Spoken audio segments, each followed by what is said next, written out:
Hello students, today we are going to learn about verbs. We have learned the parts of speech in your previous standard. Let me remind you or revise you first. First we have learned the first part of speech, noun. It is the name of a person, place or thing, any name, and there are types like proper noun, common noun, abstract noun, etc. Then pronoun, a word which is used instead of noun is called pronoun. This is the second type or parts of speech. Third is adjective. It shows the quality of a person. Is called adjective. Next part of speech is verbs.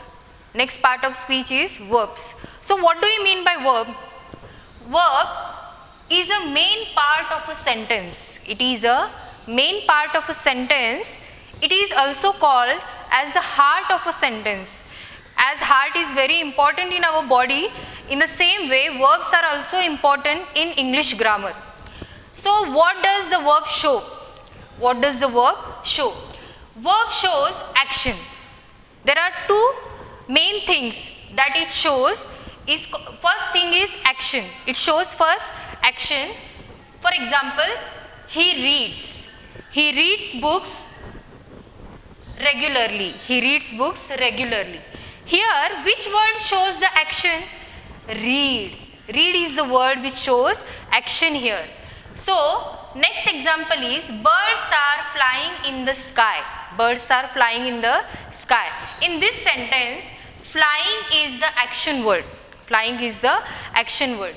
These words shows the action which are performed by the subject. Which are performed by the subject.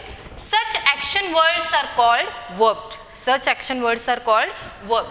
Next thing that it shows is state of being or situation. In what state the subject is. In what state the subject is. For example, she feels happy today. She feels happy today. Do you see any action word in this sentence? No. There is no any action word in this sentence. But it shows how does she feel. She feels. Here this word shows how she is. How she is. So feels is the state of being. State of being or situation. State of being or situation. Let's take one more example. I am a girl. I am a girl.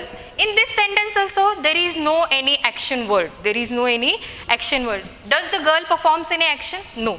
But here am is the word which shows the state of being or situation. So am is the stative verb. It is also called as a stative verb. It is also called as a stative verb. These verbs are called action verbs and these verbs are called stative verbs. So next one example is he is a policeman. He is a policeman. Here is a stative verb. Is a stative verb. So you may have now got the idea that verbs are the main part of a sentence, are the main parts of the sentence, and verb shows us action and state of being. Or in simple terms, we can also say that any word that shows action or state of being is called as verb. Is called as verb. This is the meaning of verb. This is the meaning of verb. Let's see the types of verbs. Let's see the types of verbs. Here I have taken the first type of verb. The types, there are many different types of verbs. Let's take the important one. Verbs, main verb and auxiliary verb. Main verb and auxiliary verb. Which are the main verbs?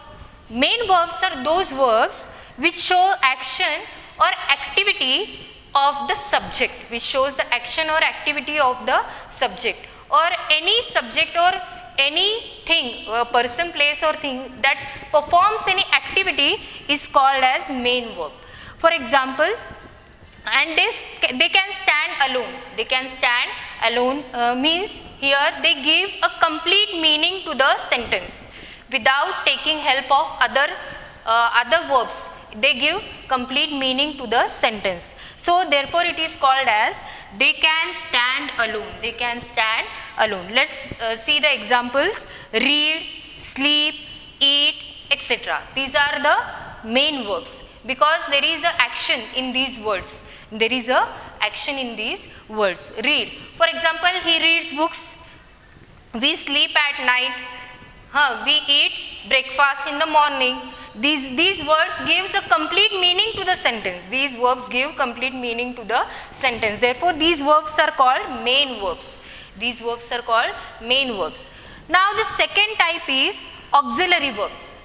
Second type is auxiliary verbs. What are auxiliary verbs? Auxiliary verbs are also called as helping verbs. These verbs are also called as helping verbs. Why they are called helping verbs? Because they help the main verb. Because these verbs help the main verbs or main action words. For example, they give meaning to the sentence. They give meaning to the sentence, but they cannot stand alone. They cannot stand alone. If we use these words, they does not give any meaning. For example, they cannot stand alone. For example, am, is, are, has, have, do, did. These are the auxiliary verbs. These are the auxiliary verbs. Am, is, are the to be forms. Have forms are has and have. Next, do and did. These are auxiliary verbs. And model auxiliary verbs are will, shall, can, could, might and must. These verbs are called model auxiliary verbs. For example, will and shall are used for future tense. They used for a future tense. For example, I will come to the school. I will go to the school. Shall is also used in future tense. Can and could expresses the possibility or expectation. These might and must expresses obligation. For example, you should do something compulsorily. That time must is used. For example, you must attend the class. Here must is used to say something which is very important or compulsorily you have to do that. Such verbs are called model auxiliary verbs. Model auxiliary verbs. Can and could shows the possibility. For example, I can swim, I cannot swim, he could speak. These shows the possibility of the subject or action. So, these are the two main types of verbs, main verb and auxiliary verb. Main verb, action or activity performed by the subject. They can stand alone. For example, read, sleep, eat, etc. Auxiliary verbs are the helping verbs. They help the main verb. They are used with the main verb. They give meaning to the sentence. They cannot stand alone. Example, am, is, are, has, have, do, did and was, were also comes under these helping verbs. And model auxiliary verbs are will, shall, can, could, might, must. Let me give you some more examples. If here we can say that the sun shines brightly. Here shines is the action word.